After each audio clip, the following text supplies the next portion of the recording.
Wala guys, hotdog guys. Magluluto tayo guys ng hotdog. Gawin natin dito guys.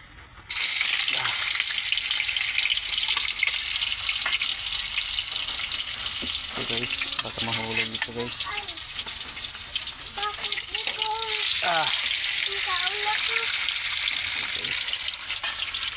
Ilaw pa to guys. Luto tayo guys para baon ng estudyante guys sa school. Kasi mag-school na yung mga anak natin guys.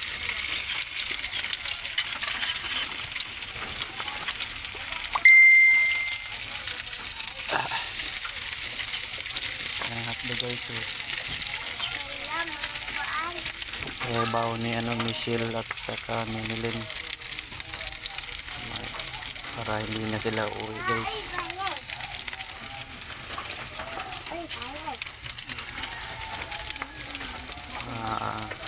Ano natin guys, balik.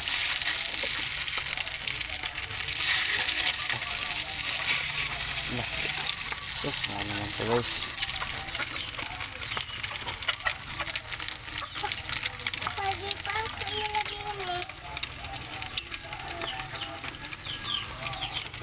Ito guys, so para masarap yung lutuin guys. Gila kuha yan, kuha natin to. Okay, tigas pa lang para pala ang tayo. Yan si Michelle guys.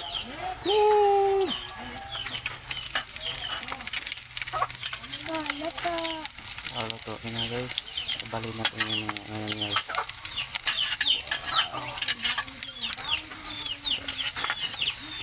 Hawa.